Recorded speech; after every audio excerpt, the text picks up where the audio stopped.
back with another repair video, and this is that part 2 video I mentioned about Big John the Chimpee Chief. So, exciting news, he now works. What happened was, well, the battery contacts are still screwed up, so I have to fix those.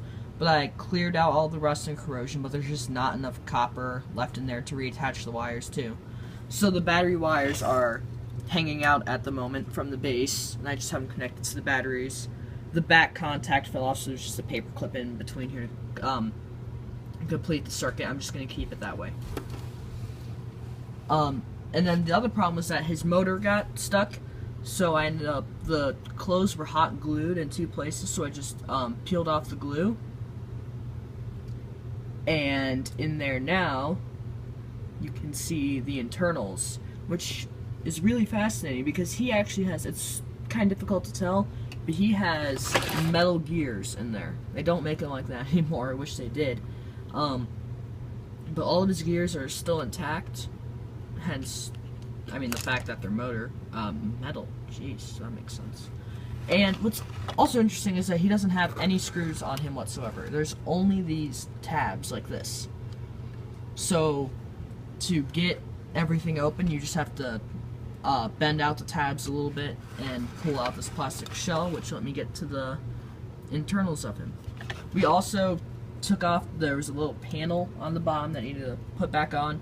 We took that off to check the switch, but in the end it wasn't the switch at all.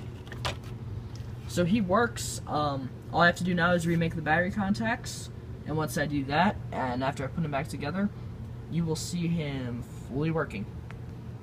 This is how bad the corrosion is. Focus. That was that remaining part of the battery contact. I just took a pair of pliers to it and it came right off.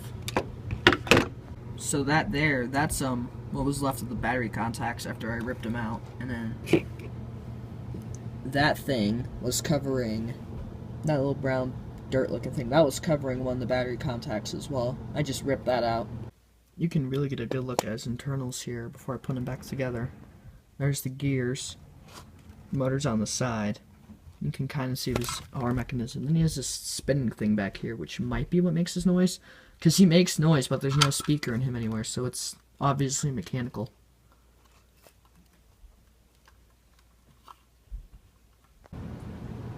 So I got his clothing reattached. Just a little bit of hot glue down here. And some hot glue in the back. And then his side thing was starting to come off a bit too, right over here, so I put a little bit of glue through there and it looks pretty good. So now it's on to fixing the switch area, which means I have to put that back on, and those 2 tabs I broke off back on. They go right over there. And now the tabs and the panel are reattached. Very easy, I just have to slide the panel in there and then hot glue the tabs back onto where they used to be. And now, it's not as secure as it was before, but it's still very secure. And if something ever does go wrong with the switch, I'm able to get to it now. A lot easier, that is. So now it's time for the last step in putting it back together, which is the battery contacts. And that should be hopefully kind of easy. What I think I'm going to do is I'm just going to take some tin foil. I'm going to thread it up through there so that comes out up here, and then just tape the wires to it. I don't think it's going to be durable enough to solder back on, so I'm not going to try and do that. And then I'm just going to keep the paper clip wherever it went. Oh, it's right there. I'm just going to put some better tape between the 2 batteries. And if he works, I'll be able to reattach the drum, and he will be done. So let's see if it works. Alright, and now it works. The contact's been repaired. I just put some tin foil in there, like I said before, and a paper clip across the back of the batteries, and a bunch of electrical tape. You're probably wondering, why is there so much more on this side than there is on that side? It's strange, because this side, if it's not pushed down far enough, then it doesn't run properly. So there's a lot of tape here to make sure the wire and the tin foil stay in the exact same position that they need to stay in. This one doesn't. This one's not the problem. This one just, like, if I don't hold it down for a little bit, or if I didn't hold it down, it would just stop all of a sudden. It would lose power. But now with this tape on, it's working a lot better. So that's why there's so much more on this side.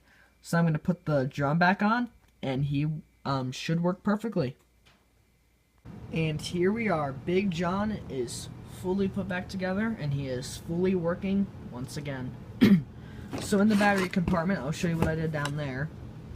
Along with the duct tape up there, there's more parts of like a paper clip there that help to just push the batteries up a little bit more. That way it can reach the paper clips and give it, not paper clips, that way it touches the tin foil more, and that creates more of a circuit. Oh yeah, he is missing one of his rubber tabs down here, but that's not that big of a problem. So I reattached the drum, and he works great now. The only problem is that, I mean, depending on how the batteries are pushed in, he loses his power after a little while, and this arm is really squeaky all of a sudden, but it wasn't doing that before, which is strange. But I'm gonna turn him on and show you how far he's come. Yeah, just gonna say that. Okay. But yeah, he had destroyed battery contacts, and the motor was really stuck. So I would say this is probably my biggest repair so far, and I'm really glad with how it turned out. Oh, come on! There we go.